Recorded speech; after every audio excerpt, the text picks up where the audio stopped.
Hello officers, क्या हाल चाल, कैसे हैं सभी। सब बढ़िया होगा। आई बिलीव आप लोग बहुत बढ़िया तैयारी कर रहे हो। और इसमें डीडीए जेई की जो वैकेंसी आई है इसमें तो और भी खास बात हो गई है कि मैकेनिकल वालों के लिए काफ़ी बढ़िया वैकेंसी है। बेसिकली मैकेनिकल और इलेक्ट्रिकल इंजीनियरिंग मुझे बोलना चाहिए, जहां पर 67 वैकेंसीज आप लोगों के पास है। तो मतलब अभी अगर देखा जाए तो आप लोगों के पास इसरो में इतनी अच्छी वैकेंसी आई, एसएससी जेई में आने वाली है, और अब डीडीए जेई में भी मतलब आप लोगों के पास बढ़िया बम्पर वैकेंसी आप 2025 को अपना सिलेक्शन ईयर बना सकते हो। अब देखो गाइज, यहां पर अगर देखा जाए तो डिटेल्ड नोटिफिकेशन तो नहीं आया है, लेकिन ये अगर आप देख रहे हैं तो डीडीए ने यहाँ पर एक सर्कुलर तो जरूर एडवर्टीजमेंट रिक्रूटमेंट दे दिया है। और इसमें इन्होंने बता दिया है कि भैया हमारा जो एग्जाम होने वाला है उस एग्जामिनेशन में जो मैकेनिकल और इलेक्ट्रिकल की जो वैकेंसी होने वाली है उन्होंने पहले ही बता दिया है दैट लेवल 6 पे जो वैकेंसी होगी वो 67 होने वाली है। आप देख लीजिए, राइट। 67 वैकेंसीज, और सिविल वालों के लिए 104 वैकेंसीज होने वाली है। तो मतलब यहाँ पर 67 वैकेंसीज पे हम टारगेट कर सकते हैं, जो कि सिविल और मैकेनिकल और इलेक्ट्रिकल की है। बट मैकेनिकल वाले हैं ना इसमें, तो क्यों ना फिर उस लेवल पे तैयारी करी जाए कि सिलेक्शन हो ही जाए, है ना। अब देखो गाइज, यहाँ पर कुछ चीजें हैं जो मैं आप लोगों को और बताना चाहता हूँ। मतलब सिर्फ इतना ही नहीं कि भैया 67 वैकेंसीज आ गई हैं, वो आप लोगों को पता है। As per the previous date of DDA आप लोगों के लिए कुछ चीजें हैं जो मैंने प्रिपेयर करी हैं, जो मैं आप सभी लोगों को दिखाना चाहूंगा और सभी लोगों को बताना चाहूंगा। तो सबसे पहले तो आप सभी लोगों को बता दूं कि जो डीडीए ने टोटल वैकेंसी निकाली है ना वो 1383 है, 1383। लेकिन हमारे मतलब की जो है वो सिर्फ और सिर्फ 67 वैकेंसीज हैं, तो हमें इससे ज्यादा लेने की कोई मतलब ही नहीं है। हमारे पास सिर्फ इतनी वैकेंसीज और इसी से ही हम लोग खेलेंगे आगे, ठीक है। फिर उसके बाद हम लोग चलते हैं आगे। यहां पर गाइस अगर देखा जाए तो एज लिमिट इसकी जो दी हुई है वो 18 ईयर्स टू 27 ईयर्स है। मतलब अगर देखा जाए तो बढ़िया मतलब एज लिमिट में मुझे थोड़ा सा तो दुख होता है, क्योंकि ये जो 27 ईयर्स इसरो में 28 27 जो दिया है वो बहुत ही कम है ना। मतलब इसको एटलीस्ट से एटलीस्ट 30 ईयर्स करना चाहिए था। बट इसमें एज रिलैक्सेशन मिल जाता है SC ST कैटेगरी और ओबीसी को। SC ST को 5 ईयर्स मिल जाता है। तो अगर मैं यहाँ पर देखूँ तो मैं ये बोल सकता हूँ कि इनके लिए जो एज लिमिट है वो पहुंच जा रही है 32 ईयर्स, राइट। और ओबीसी के लिए जो आप लोगों की एज लिमिट पहुंच जा रही है वो पहुंच जा रही है 30 ईयर्स, ठीक है। ये एज पर द डेटा जो अभी डीडीए जो हमेशा से करता हुआ आ रहा है उसी के बेसिस में आप लोगों को बता रहा हूं, ठीक है। फिर उसके बाद गाइस एक चीज और बताना चाहूंगा, प्रीवियस ईयर का कट ऑफ और इसकी सैलरी। तो जो डीडीए की सैलरी है वो अगर देखा जाए तो 9,300 से लेकर के 34,800 तक की होती है।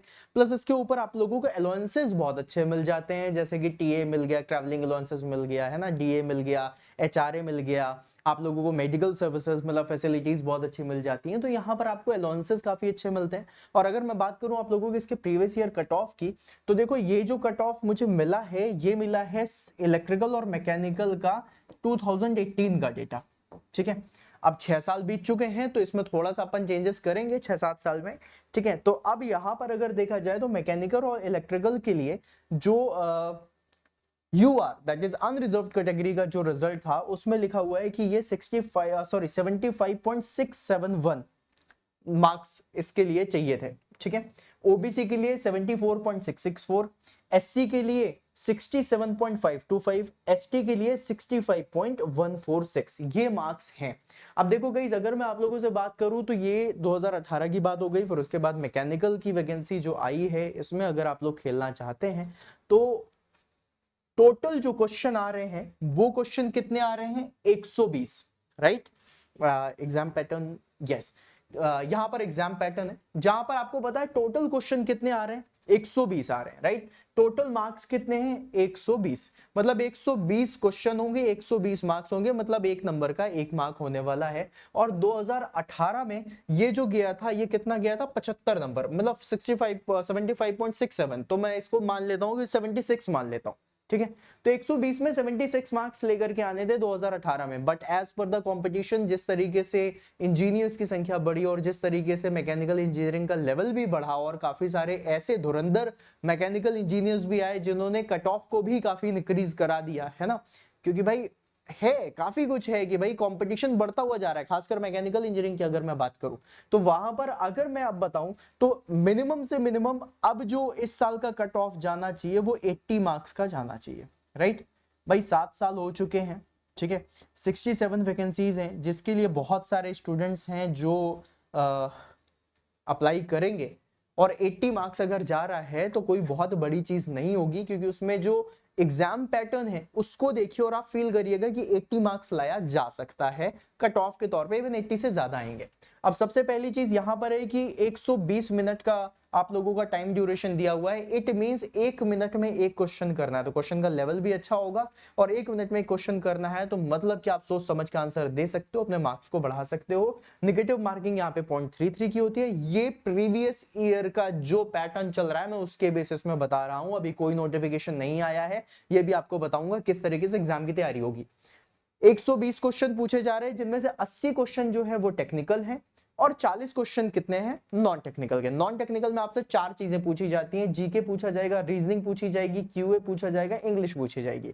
अब जितने भी मैकेनिकल इंजीनियर्स हैं या फिर जितने भी इंजीनियर्स हैं उनकी रीजनिंग और क्यूए तो बहुत अच्छी होती है, इंग्लिश में थोड़ा हार्ड टाइट होता है और जीके में तो और भी ज्यादा होता है, लेकिन अगर देखा जाए तो रीजनिंग और क्यूए अच्छी होती है, इसमें आप बहुत सारे मार्क्स गेन कर सकते हो। और जीके और इंग्लिश में भी ऐसा नहीं है कि बिल्कुल ही डब्बा गुल होता है, थोड़ी सी तैयारी करोगे तो ये जो 40 मार्क्स है आप इसमें बहुत अच्छे तरीके से अगर कोशिश करो तो 50% मार्क्स तो ला ही सकते हो, मतलब 40 में से 20 क्वेश्चन तो सही कर ही ले जाओगे, जितना मुझे मिनिमम लग रहा है कि भाई इतना तो हो ही जाएगा, ठीक है।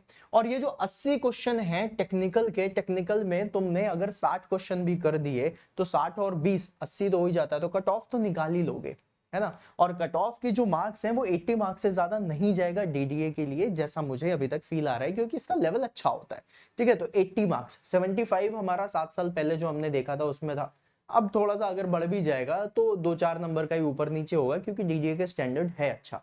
अब गाइज यहां पर एक चीज और आती है कि सर तैयारी करने के लिए कितना समय मिलेगा, अभी तो नोटिफिकेशन नहीं आया। तो देखो यार, ये जो है ये मेरा एक्सपेक्टेशन है, ठीक है, ये कहीं पे लिखा नहीं है, लेकिन अब एक तरीके से अगर देखा जाए तो डीडी को भी पता है कि भाई जो हम एग्जाम लेने वाले हैं जूनियर इंजीनियर का, उसके लिए मिनिमम से मिनिमम एक स्टूडेंट को, एक एस्पिरेंट को 3 महीने तैयारी के लिए तो चाहिए चाहिए, है ना। फिर साथ में आप लोगों को एक चीज और बता दूं कि अगर आप लॉजिकली भी सोचोगे तो आपको एक चीज ये देखने के लिए मिलेगी कि भाई अभी नोटिफिकेशन आया नहीं है, तो 2 से 4 हफ्तों में नोटिफिकेशन आएगा। हो सकता है दो दो हफ्ते में आ जाए, हो सकता है तीसरे हफ्ते में आए, हो सकता है चौथे हफ्ते में आए, है ना। तो मिनिमम 2 हफ्ते से लेकर के 4 हफ्ते का टाइम हमें यहाँ मिल रहा है। अब जब नोटिफिकेशन आता है उसके बाद आपको पता है कि 2 से 4 हफ्तों का टाइम वहां पे मिलता है फॉर्म फिलिंग के लिए, कि भैया आज से फॉर्म फिलिंग स्टार्ट हो रही है और फिर ये जाएगी अगले महीने की इस तारीख तक। तो 2 से 4 हफ्ते का टाइम मिलता है। यूजुअली अगर देखा जाए तो 3 हफ्ते का टाइम होता है, लेकिन मैं 2 से 4 हफ्ते लेकर के चल रहा हूँ जिस तरीके से ये फॉर्म फिलअप होगा। अब फिर फॉर्म फिलअप होने के बाद ऐसा तो होता नहीं कि भाई फॉर एग्जांपल मान लो आज फॉर्म फिलअप करा है और उसके अगले हफ्ते एग्जाम हो, ऐसा तो कभी नहीं होता, क्योंकि उसमें एडमिट कार्ड भी होता है, फिर लोकेशन सेट होती है कि दिल्ली का एग्जाम है तो दिल्ली में किस लोकेशन पे होगा, क्या होगा, ये सारी चीजें हम लोग देखते हैं, ठीक है। तो अब अगर देखा जाए तो मिनिमम 4 हफ्ते लगते हैं एग्जाम डेट के लिए। तो जिस दिन आपका एग्जाम डे होगा उसके 4 हफ्ते पहले तक आपकी फॉर्म फिलअप होगी, और उसके 4 हफ्ते पहले आपका नोटिफिकेशन आया होगा। मतलब अगर एक तरीके से देखा जाए तो जो 4 हफ्ते मैंने यहाँ पे लिए हैं ये अभी वाला ड्यूरेशन है जो चल रहा है। फिर उसके बाद जब नोटिफिकेशन आएगा तो आप लोगों के पास 3 से 4 हफ्ते होंगे फॉर्म फिलअप वाली डेट के, और फिर उसके बाद 4 हफ्ते मिलेंगे आपको एग्जाम के लिए। तो मतलब अगर देखा जाए तो टोटल हमारे पास 12 हफ्ते हो रहे हैं, मतलब 3 महीने का समय मिल रहा है। ये मिनिमम समय मैं बता रहा हूँ, है ना। हो सकता है ये मैक्सिमम भी हो जाए, लेकिन वर्स्ट टू वर्स्ट केस होगा कि ये मैक्सिमम समय हो, ये मिनिमम ही रहेगा। इससे थोड़ा ज्यादा ही समय मिलेगा, इससे कम समय नहीं मिलेगा। And 3 months are not so much enough कि आप लोगों की तैयारी के लिए। लेकिन मुझे एक चीज ऐसी फील होती है कि अगर आपने थोड़ी बहुत भी तैयारी करी है तो आप इसकी एग्जाम की तैयारी कर सकते हो। अब यहाँ पर एक दो चीजें और होती हैं कि एक स्टूडेंट ये भी पूछ सकता है कि सर मैं इस स्टेट से बिलोंग करता हूँ, क्या इसका फॉर्म भर सकता हूँ? जी हाँ, आप इसका फॉर्म भर सकते हैं, ठीक है। अब अगर नया नोटिफिकेशन में कोई अगर चेंजेस होंगे तो बात अलग है, बाकी पुराने नोटिफिकेशन में तो ऐसा नहीं था, ऑल ओवर इंडिया के स्टूडेंट्स भर सकते थे एग्जाम, जितना मुझे याद है। एंड अगर हम बात करें यहाँ पर लाइफस्टाइल की, तो गाइज डीडीए में लाइफस्टाइल बहुत अच्छी हो जाती है। सबसे पहले तो दिल्ली जैसी जगह में रहने के लिए मिलता है, और यहाँ पर अगर हो तो लाइफ स्टैंडर्ड ऑफ लिविंग आपकी अपने आप अच्छी हो जाती है। प्लस गवर्नमेंट जॉब, सारी चीज़ें हैं, तो बहुत कुछ आप लोगों को इसमें मिलता है।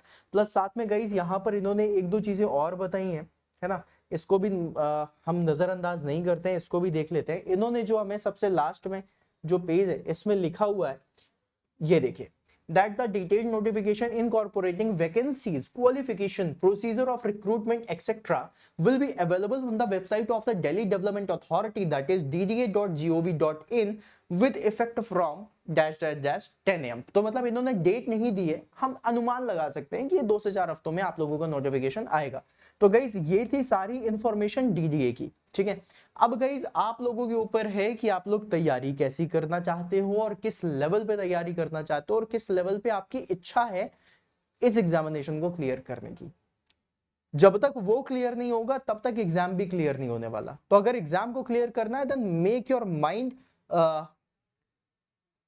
Straight, make your mind rigid and make your mind stubborn, जिद्दी, for clearing the examination, right. अगर आप लोगों ने ये चीजें कर ली गाइस, तो मैं आप सभी लोगों को बता दूं कि आप लोगों का एग्जाम फिर जरूर निकलेगा, 110% निकलेगा, ठीक है। तो इसके लिए तैयार हो जाओ, और अगर सेशन अच्छा लगा हो तो चैनल को सब्सक्राइब जरूर कर लेना, सेशन को लाइक जरूर कर देना, और अगर आपके कोई भी क्वेरीज हैं जो आप पूछना चाहते हो तो आप कमेंट बॉक्स में जरूर डाल देना, आप लोगों को आंसर जरूर मिलेंगे। आप सभी लोगों को पता है कि जितने भी स्टूडेंट्स कमेंट्स में कुछ भी पूछते हैं या फिर कुछ भी उनके क्वेरीज होते हैं तो मैं उनका आंसर जरूर करता हूं, ठीक है। सेशन को एक बार फिर से अगर लाइक नहीं करा है तो प्लीज लाइक कर देना, और अगर चैनल सब्सक्राइब नहीं करा है तो किसका इंतजार कर रहे हो, चैनल को सब्सक्राइब भी कर देना। मिलते हैं फिर अपन नेक्स्ट सेशन में, तब तक के लिए बाय बाय गाइस।